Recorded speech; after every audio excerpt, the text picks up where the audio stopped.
स्यात्, चित्त का क्या उपयोग रह जाता है? वह शांत प्रवाहित रहता है। अतः वस्तु जब प्रमाणित हो जाती है तब चित्त का अलग से क्या काम?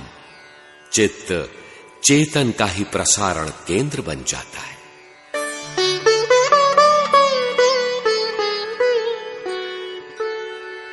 तदुपरागापेक्षित्वात् चित्तस्य वस्तु ज्ञाता ज्ञातम्। चित्त उपरागापेक्षी है, अपने में वस्तु का प्रतिबिंब पड़ने की अपेक्षा वाला है, इसलिए उसके द्वारा वस्तु कभी ज्ञात तो कभी अज्ञात होती रहती है। अर्थात कभी ध्यान पकड़ में आता है, कभी नहीं आता। जितना भगवान का प्रतिबिंब आया उतना देखता है, नहीं आया तो नहीं देखता। किंतु भगवान सब जानते हैं। भगवान जितना बताते हैं चित्त उतना ही जानता है।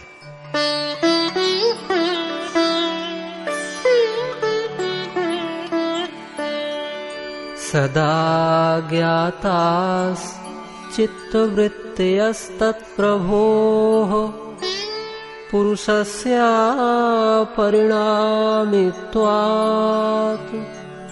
उस चित्त का स्वामी पुरुष परिणामी नहीं है, अर्थात उसका कोई परिणाम नहीं निकलता, इसलिए चित्त की वृत्तियां सदा उसे ज्ञात रहती हैं।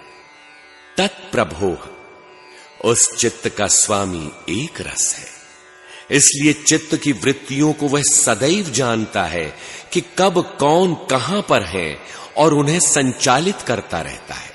चित्त जो जानता है वह दृश्य के द्वारा है। न तत्स्वाभासं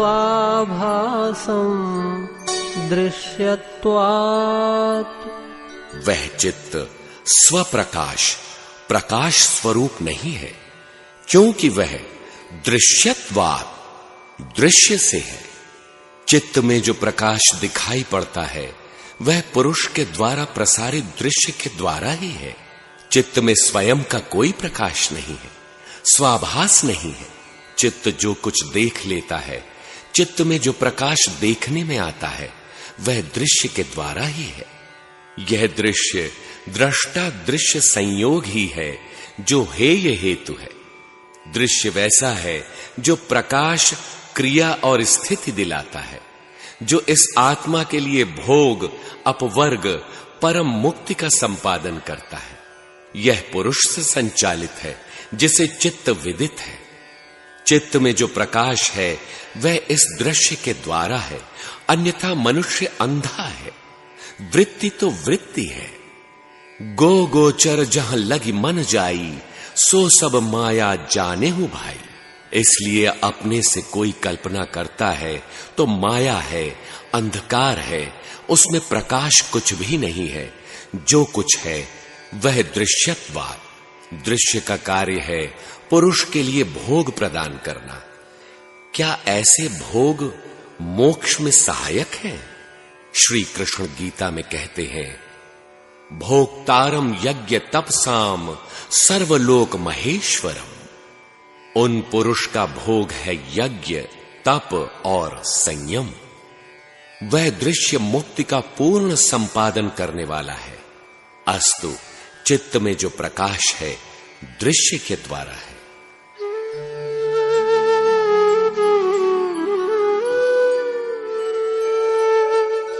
एक समये चोभयानवधारणम।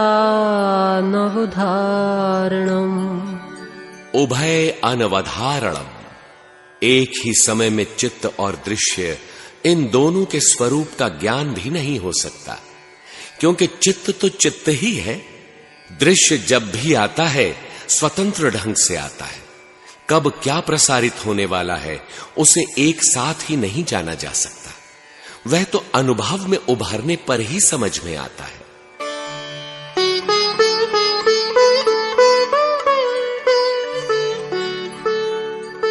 चित्तांतरदृश्ये बुद्धि बुद्धेरति प्रसंगः स्मृति संकरश्च। चित्तांतर दृश्ये, चित्त का एक प्रकार से दूसरे प्रकार में परिवर्तन दृश्य के माध्यम से आता है। और बुद्धि बुद्धे रति प्रसंग, बुद्धि में बौद्धिक विकास का जो अंतरंग प्रसंग है वह भी दृश्य के द्वारा ही प्रकट होता है। और स्मृति संकरश्च, स्मृति में इसका मिश्रण होता जाता है। स्मृति तभी पूर्ण होगी जब भजन पूरा हो जाएगा। इसलिए पूर्व विचारों में साधनात्मक दृश्य का मिश्रण होता जाता है।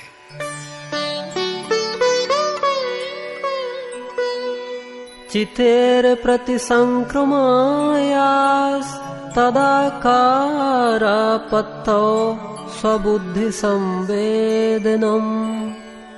यद्यपि चेतन शक्ति पुरुष क्रिया से रहित और असंग है, फिर भी तदाकारापत्तौ, तदाकार स्थिति, एकाग्रता आ जाने पर उसे अपने चित्त का ज्ञान होता है। स्वबुद्धि संवेदनम, तदाकार हो जाने पर स्वरूप की स्थिति वाली बुद्धि हो जाती है। स्वस्वरूप का बुद्धि में संवेदन चलने लगता है।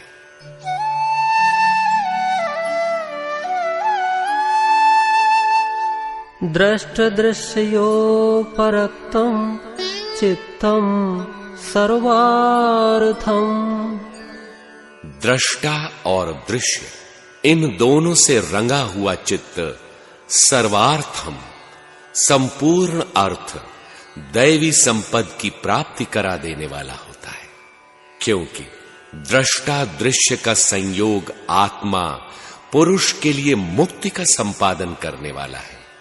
इसलिए दृष्टा दृश्य का संयोग सर्वार्थ, संपूर्ण अर्थ वाला, कैवल्य पद की उपलब्धि कराने वाला होता है।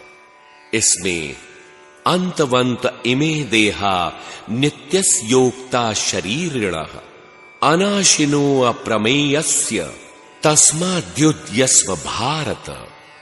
अविनाशी, अप्रमेय, नित्य स्वरूप आत्मा के ये सभी शरीर नाशवान कहे गए हैं। इसलिए भरतवंशी अर्जुन, तू युद्ध कर। आत्मा ही अमृत है, आत्मा ही अविनाशी है, जिसका कि तीनों कालों में नाश नहीं होता। आत्मा ही सत्य है। दृष्ट दृश्यों परक्तम चित्तम सर्वार्थम।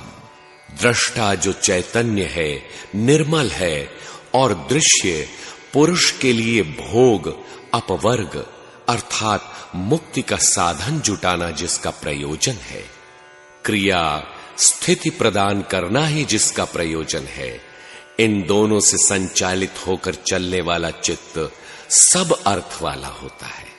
संपूर्ण अर्थ नैष्ठिकीम सिद्धि प्रदान करने वाला होता है।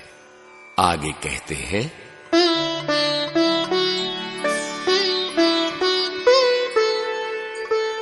तदसंख्येय वासनाभिश्चित्रमपि परार्थम संहतकारित्वात्।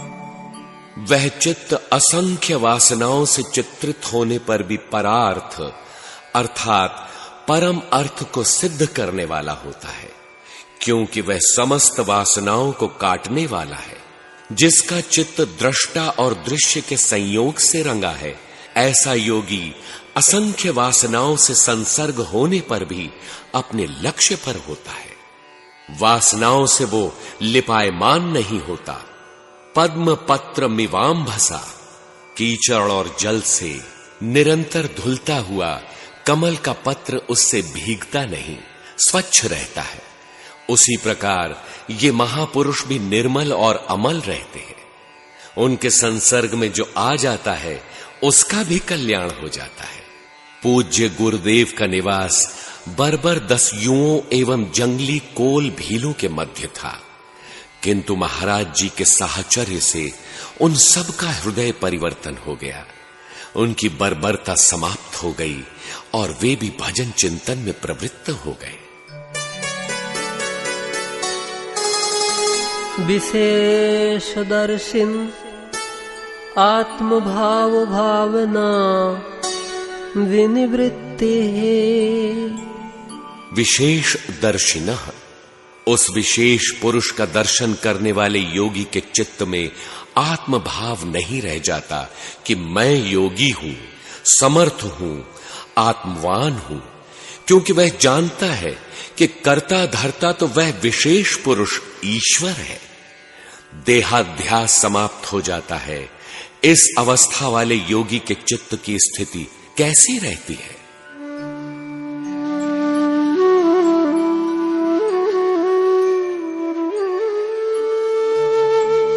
तदा विवेक निम्नं कैवल्य प्राग भारम चित्तम।